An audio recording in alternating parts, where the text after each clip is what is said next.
उल गुलान। कहा कोई बिरसा मुंडा को नहीं जानते क्या?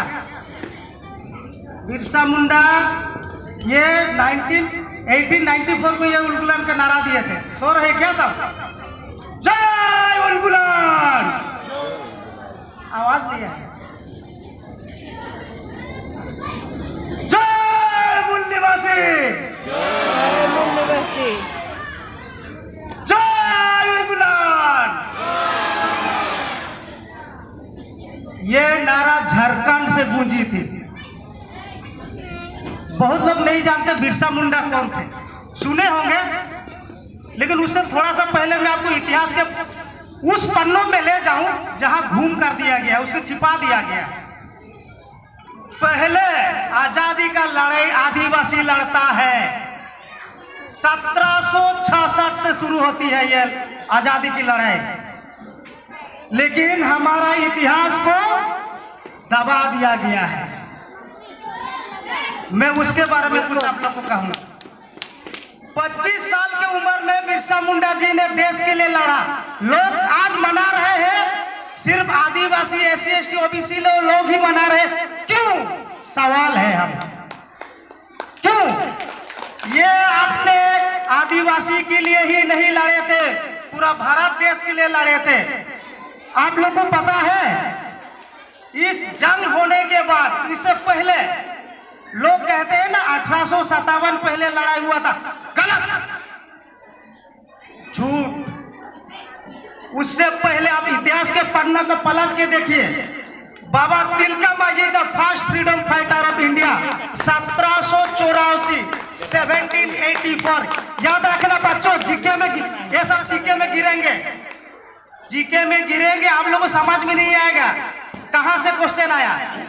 थोड़ा सा आपको इतिहास में कहां से शुरू हुआ, मैं आपको थोड़ा सा शॉर्टकट में बताऊंगा। बहुत लोग नहीं जानते हैं, बता रहे हैं। 1766 से 1780 तक का जंग होता है राजमहल पहाड़िया में। ये संताल परगना में शुरू हुआ था।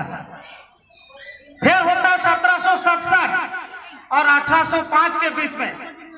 ये लीडर होते हैं जंगल महल, छुआड़ विद्रोह होता है। उसके बाद आता है 1771 से 1780 तक में पलामू में चेरा बोल के समूह होता है, युद्ध करते हैं। ये अंग्रेजों के खिलाफ ही नहीं, बल्कि जमींदार महाजन इनके साहूकार के खिलाफ लड़ी जंग थी। थोड़ा सा आज जो ये कोट देख रहे हैं ना मैं पहना हूं, ये चश्मा, ये इनके देन है। आज आप लोग जो हॉल में बैठे हैं और आए हैं, ये भी बिरसा मुंडा जी का देन है। याद रखिए, भूलना नहीं है। इससे भी और सबसे ज्यादा आप सुने होंगे ना, भारत रत्न जो पाए थे हमारा बाबा साहेब अम्बेडकर की देन है। आज जो आप हॉल में SC ST OBC जो आज हम हॉल में तालियां मार रहे हैं, आज यहाँ से जाके घर में जाके सो जाएंगे, भूल जाएंगे। हमको अच्छा नौकरी मिला, गाड़ी कार मोटर में घूमेंगे। भूलिए मत, आपके पीछे ये छीना भी जा सकता है। अभी जो चल रहा है आपको पता नहीं है, ये आपसे छीनिया में जा सकता है। जैसे मिला है ना, उसे छीना भी जा सकता है। इसीलिए अपना इतिहास, जो समाज अपना इतिहास नहीं जानता, वो समाज ना इतिहास बना सकता है ना इतिहास रख सकता है। हमें अपना इतिहास याद रखना है। आज हमें इस हॉल में हर एक वो चेहरे में बिरसा मुंडा नजर आते हैं। हमारा यहाँ लहरें तो है, दरिया तो है, लेकिन लहरें दिखाई नहीं दे रहा है। हम अपना आने वाले पीढ़ी को क्या समझाएंगे कि बाबा तिलका मांझी कौन थे, सिद्धो कान्हू कौन थे, बाबा बिरसा मुंडा कौन थे? पूछेंगे तो हम लोग बता नहीं पाएंगे। हमारा इतिहास गर्व से भरा हुआ है। जो नाच देख रहे हैं ना, आदिवासी किसी के लिए नाचता नहीं है। जहां नाचे वहां स्टेज बनता है। अपना खुशी के लिए दूसरों, जंगल में मोर नाचता है, किसी दूसरों की खुशी के लिए नहीं नाचता। आदिवासी नाचता है दूसरों के लिए नहीं, किसी स्टेज में नहीं नाचता, किसी स्टेज के मोहताज नहीं होता आदिवासी। जहां नाचता है उसका वही स्टेज बनता है। इसे कहते हैं आदिवासी। बहुत लोग मैंने देखा है, बहुत लोग खुद को आदिवासी कहने से शर्माते हैं। यार मैं तो आदिवासी कैसे बोलूं, मैं जैसे संताल में बोलता हूँ ना, बहुत लोग शर्मा जाते। मैं अपना संताल भाई को पूछता हूँ, वो लोग शर्माता है, बात नहीं करता है। या तो यहाँ पे पूछेंगे, हो में पूछेंगे, बात नहीं करता। क्यों? अरे भाई, एक लिखा गया था, उच्चो हेबाकू जोदी करो आशा बड़ो करो निजो मातृभाषा। किसके लिए कहा गया है?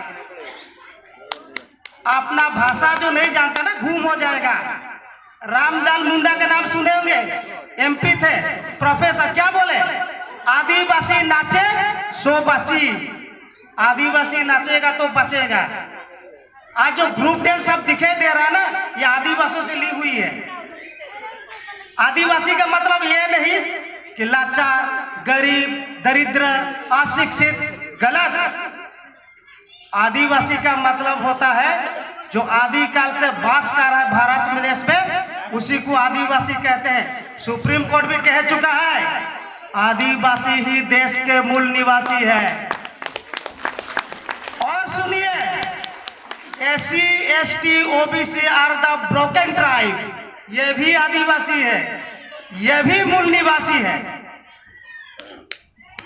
तो आज जो हमें आज यहाँ जो इकट्ठा हुए हैं, हमें बहुत कुछ करने का बाकी है। आने वाले पीढ़ी ने तो खून के आंसू रोएंगे, इसीलिए होशियार और सावधान हो जाइए। संताल में मैं कुछ बोलूंगा। ये कहा करते, हमारा नेता कहा कर, झारखंड के एक नेता थे, उनका नाम है सुरजू सिंह बेसरा। वो कहा करते थे, गोद कातेन हो जहां जीवित किया उन्हीं के दिसोम रिनित बीर। गोद कातेन हो जीवित किया जहां उन्हीं के दिसोम रिनित बीर, और जीवित कातेन हो मिछे गया जहां उन्हीं हुल बतौरते जीर। याद है ना? हमारा अंबेडकर साहब क्या करते थे? शिक्षित बनो, संगठित रहो और संघर्ष करो। हम शिक्षित हुए क्या? साक्षर हुए हैं, साक्षर, नॉट एजुकेटेड, जस्ट लिटरेट हुए हैं। अगर साक्षर होते, ये हॉल खचाखच भरा हुआ होता। सिर्फ शिक्षित हुए हैं, शिक्षित नहीं, साक्षर हुए हैं। सिर्फ किताब पढ़ सकते हैं, मीनिंग नहीं समझ सकते हम लोग। अगर आज समाज अगर हमारे होती तो आज ये हॉल भरा होता। हम 15 तारीख को अपना एसोसिएशन रेलवे में मार दो। बहुत लोग नहीं जानते आदिवासी कल्चर को, बहुत लोग नहीं जानता, क्योंकि आदिवासी दिखावा नहीं करता, वो सबसे प्यार करता है। देखिए, आदिवासी को गाली देना भी नहीं आता है, हमको तो नहीं आता है। बहुत प्यार, सभी से प्यार करते हैं, लेकिन हमेशा आदिवासी को बहुत लोगों ने हमेशा धोखा दिया। लेकिन क्या है ना, हम बड़े दिल वाले हैं, जो धोखा देता है उससे भी प्यार कर लेते हैं। तो और एक कहूंगा, और एक संताल से मैं कुछ कहूंगा। ओलोट ओढ़ा कतेन जहां कनाए गुनी छावतारे को मानो दिया जोतो घोना उनी।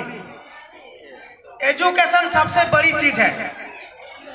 5000 साल हमें पढ़ने लिखने नहीं दिया गया था, याद रखिए, 5000 साल। इसलिए मैंने कसम खा लिया था। ये मेरा इतिहास मैं आपको थोड़ा बताऊं। मैं भी कभी आज से 15 साल पहले नालको में आया था। इसी बस्ती में मैं भी काम करता था।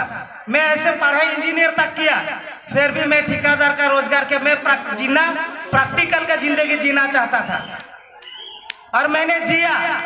मेरे साथ जो आए हुए हैं वो वही रह गए, लेकिन मैं वहां से आके यहाँ पहुंच गया। क्यों? मैं चलता जमीन पे था और ख्वाब आसमान का देखता था। आपको भी वही करना होगा। आपका बच्चों को एजुकेटेड कीजिए, शिक्षित बनाइए, तब जाके आपको 5000 साल हमें जो पढ़ने का अधिकार नहीं था, संपत्ति रखने का अधिकार नहीं था। याद है, इतिहास याद कीजिए। हमको यहाँ दर्द होता है आज भी, वो सुनता हूँ ना, वो याद आता है ना। हमको पानी तक पीने नहीं दिया जाता था, स्कूल जाने तक नहीं दिया जाता था। 1813 में अगर अंग्रेज हमको पढ़ने का, अगर एजुकेशन का अगर अधिकार नहीं दिया होता, तो बाबा साहब अम्बेडकर भी नहीं पढ़ पाते। और बाबा साहब अम्बेडकर 1950 में संविधान राज के मेरे जैसे आदिवासी को जंगल से लाके आज इस जगह पे मुकाम पे खड़ा कर दिया। ये बाबा साहब अम्बेडकर की देन है। उनका हर एक शब्द को याद कीजिए। वो अकेले थे, लेकिन हजारों लोगों से, मनुवादियों से वो ये दो विचारधारा चलता है इंडिया में, भारत में। हो सकता बहुत लोगों को बुरा लगेगा, लेकिन क्या है कि बहुत लोगों को हो सकता बुरा लगे। मैं सच बोलूं तो सच बोलता हूं, बुरा मानते हैं लोग। सच बोलता हूं तो बुरा मानते हैं लोग, और रो रो कर मुझे झूठ बोलना आता नहीं है। मैं रो रो के झूठ आपके सामने नहीं बोला, जो सच है सच बोला। क्योंकि हमारा आदिवासी का आप देखिएगा इतिहास में, गाना में है, आपको सच ही दिखाई देगा, प्यार ही दिखाई देगा, प्यार झलक आएगा। लेकिन हमारा क्या है कि हम लोग का आदमी क्या है कि पढ़ लिख लिया, थोड़ा सा पैसा कमा लिया, जेब में आ गया, नौकरी चाकरी कर लिया, उसका अपने सोसाइटी को देखता नहीं है। हमारा जो बिरसा मुंडा जी अपना समाज को कभी नहीं भूले। वो समाज को भूले होते तो आज ये हॉल में कोई नहीं होते, ना आज नाच गाना होता, ना ये लाइट चमकता, ना हम इस हॉल में बैठे होते। इसीलिए मैं कहता हूँ, आर्य कहा करते थे हमारा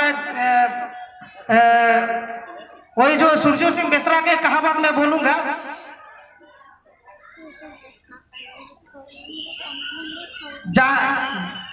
पढ़े लिखे के ऊपर मैं बोलूंगा, जहां तिरे तिरियो बनाम उन्हीं तिरे गई कड़ा, जहां तिरे तिरियो बनाम उन्हीं तिरे गई कड़ा, जहां तिरे कागज कलम उन्हीं तिरे दिसोम। अगर आपको देश में राज करना है तो आपको पढ़ना होगा, एजुकेटेड होना होगा, शिक्षित बनना होगा। इसलिए मैं शिक्षित पे आपको ज्यादा ध्यान क्यों आकर्षण करना चाह रहा हूँ, क्योंकि शिक्षा से हमें बहुत दिन तक वंचित रखा गया था। बाबा साहब कितना संघर्ष करके हमको यहाँ तक लेके आए। आज मैं उनको बहुत धन्यवाद दूंगा जो आपके सामने मेरे विचार रखने का मौका दिए।